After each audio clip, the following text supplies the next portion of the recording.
Hey everybody. So I am still above water. Praise God is all I can say. So most everybody knows who's watched any news or been on Facebook whatsoever, you know about the massive flooding we've got in eastern Kentucky, parts of West Virginia, even parts of Ohio and Virginia too. But 11 dead so far in Kentucky. I think one reported in West Virginia, and that's just as of now. This is right now. This is, it's about 3 o'clock right now. And this is the Lavasa Fork in eastern Kentucky.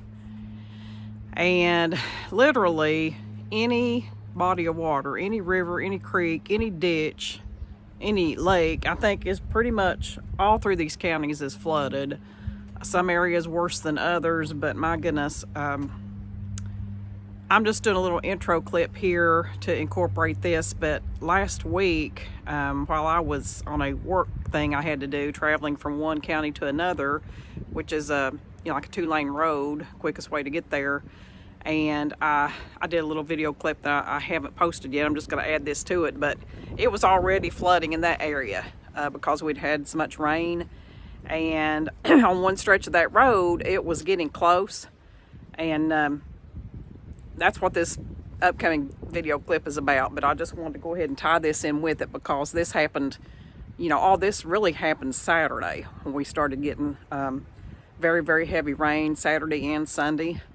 And so behind me is the overflow of the Lavasa Fork River. And this is my little shanty on the river. Y'all hear me talk about this is my home base when I'm not on the road. And if you can see behind me, this is where it's at. Now, I've lived on the river pretty much my entire life, pretty much. And this is one of the highest I've ever seen it. I was alive in 77. I remember that when I was a kid. I remember my parents being concerned about it, which is just right down the road from me. But this is my little piece of property here. And it has, I think it's pretty much crested everywhere in this area. Of course, it's still going to raise a little bit before it goes down. I mean, that's how it does. I don't get really super excited about it here because I've seen it so many times about, how high the level is each time. And I know how it works. I know what it's going to do. But still, it looks bad. It always looks worse than what it is. But this has been pretty bad, y'all. If you can see where I'm at now, this is my deck level. And so it's it's still a few feet from getting up to this top level, as you can see. Kind of give you an indication right there is a little bit more you can see of where I'm at and where the river is. It goes down hill there a little bit, so there's still some height. It'd have to raise quite a bit more, to get to this level, and then even more to get, under the deck and into the house. I mean, that would be, but like I said before, just because that hasn't happened yet does not mean that it can't. And that's why you cannot ever underestimate water in general. You can't estimate the river. You can't estimate creeks and the flash flooding and then the backwater and the other areas. It's just, my goodness. And so I am safe. Thank Lord I did a lot of praying. And so thankful for his answered prayer protection. And I'm still praying for all those it's affected. My goodness, so many people that's lost their homes through all this, and businesses, oh my gosh. And families of those that's been affected by it, or families of those that's been killed in this flood. So anyway, just wanted to do a little update and say I hope you guys are safe wherever you are. I'm sure some people are watching that are in this area. So just keep all those people in your thoughts and your prayers. And now the upcoming little clip that I did is from last week, before all this happened. So it just goes to show that's why it was so bad this time. There was a couple reasons.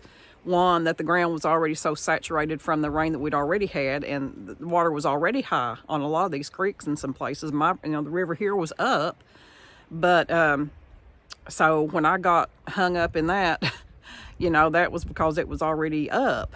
And then we got all this massive rain, I think like 4 inches of rain or something on top of that. So that's why, it's been so bad. And in these here the hills are not as high as up in some of the areas like you're probably seeing in Pike County.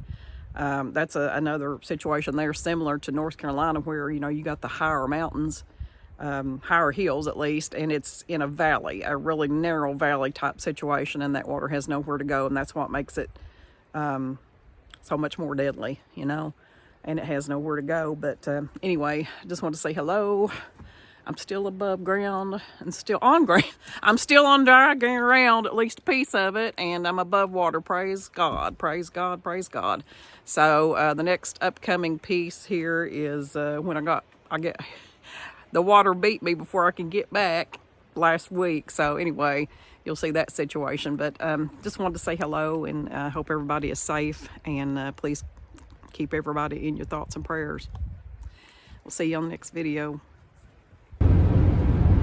Hey y'all, just a reminder, if you are anywhere where you have gotten some heavy rain, just a reminder to always be careful and aware of these floodwaters and rising water. I'm out and about today. It was a work day for me, and I had something I had to go to, and the road I was on, the water was up, but I thought that I could get back before it got over the road, and I didn't. So I couldn't go back the way that I came, and the particular area that I was in, any side roads to get to like the main road probably more than likely would have been flooded too in more than one place. So anyway, again, just want to stress how important your atlas is. Wasn't real familiar with some of the side roads and exactly where they come out in particular and how far and all that. So GPS is great, and it will warn you of areas, flooded areas, or redirect you, with any traffic situations or things like that. But I don't know. Does it always have time to catch up with what's really happening in real time? I don't know. But so I always have my atlas. I was in the Mini-Et today, and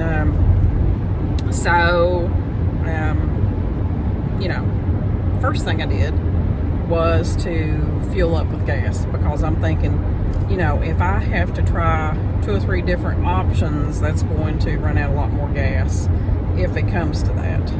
Thankfully it did not, but that is the first thing I done, is fuel up with, so I knew I had plenty of gas if I had to do much running around trying to find a way out. So I got the atlas out and started to go one way, and it was a little bit longer, so the other way I ended up taking, and which was the right option, and thankfully I was able to get out of there pretty quick without any more high water in my path and back on the interstate. So just remember, you guys, and I had considered when I was coming, when I was going to what I had to attend today, when the water was getting up,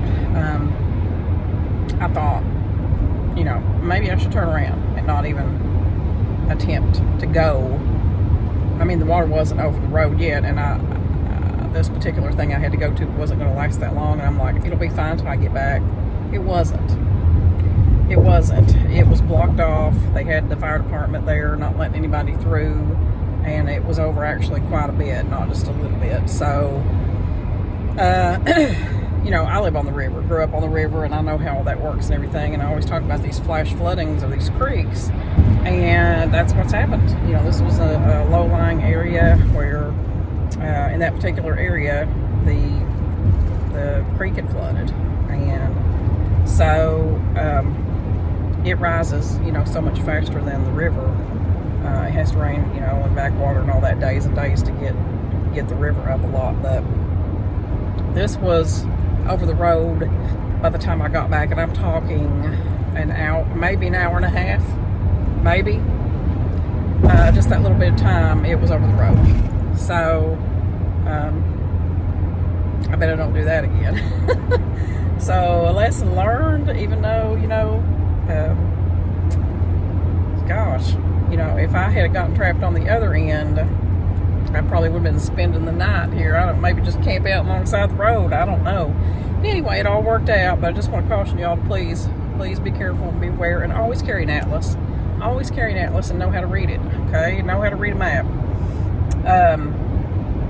Anyway, you never know what's going to happen, so y'all be safe, and remember, don't wait to live. See you down the road.